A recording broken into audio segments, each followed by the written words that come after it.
Emerging currencies appear to be holding up their growth levels for now, although it's questionable how much longer developing currencies from countries like Poland, Hungary, Romania and South Africa can escape euro contagion. Joining me to discuss this further is Neil Standen, Managing Director at GFI Group. Hello Neil. Which emerging currencies, in your view, are doing well now considering the euro crisis and climate? Do you expect them to develop even further? Well, no, I think they will all be affected by the euro situation. I think, this race to devalue the currencies as much as they can, people are now happy to pay negative yields. They're so desperate to put their money somewhere that we're seeing that complete devaluation in the major economies. And I think that will mean that will certainly have an effect on the emerging currencies continuing to drive the global growth as they have done in recent years. I think in that emerging market sphere, it remains touched by the crisis that's going on. And we've seen the will they, won't they scenario with Europe imploding. We've seen the stagnation in the US and with the UK as well, with bad growth and will it lose its AAA status. And I think that's had an effect on a lot of the emerging market currencies we've seen, especially the ones that are close to the euro centre. They've definitely been affected by that. Within Europe, we would see Poland and Hungary and Romania as areas still of growth. I mean, statistically, we would see Hungary in depression. But, the markets, the fixed income markets are still very buoyant in those markets. And moving out of Europe into China, although they've got reasonably low growth figures, they're still growth figures. And that area is going to be very important in the emerging market sphere because we're seeing a relaxation of the exchange controls by the People's Bank of China. They're quite happy for the currency to depreciate at the moment and make it more competitive. And that's going to be an area of growth going forward. And South American currencies as well, who are further away from those areas that we mentioned previously, there's definitely some growth prospects there. Sub-Saharan Africa, very important area as well. Still fledgling, but those markets are improving by the day in terms of liquidity and access.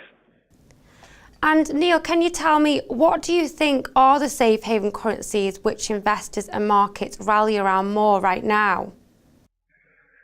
Well, I think from reading the press, we'll see. I'm not so sure that there are any safe haven currencies anymore. I think as I said, what we've seen with the Eurozone, with the US and with all the QE devaluations with sterling, that the safe havens probably don't exist at the moment. We've got the fear index, the VIX, at very low levels at the moment.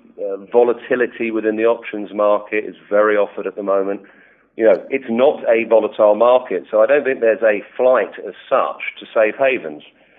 But in saying that, take Switzerland, for example. When they made that decision to peg at 120 on Euro Swiss, they've acquired an enormous amount of euros.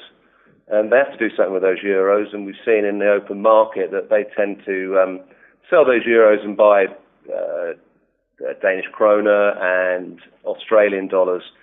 So those old favourites are still in the play on foreign exchange.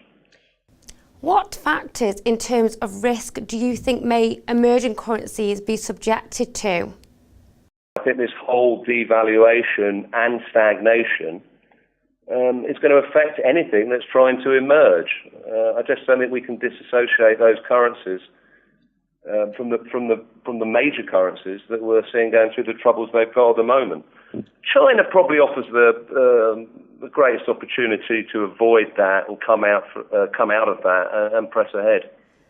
And what steps do you think can be taken to protect the growth and stability of emerging currencies beginning to grow?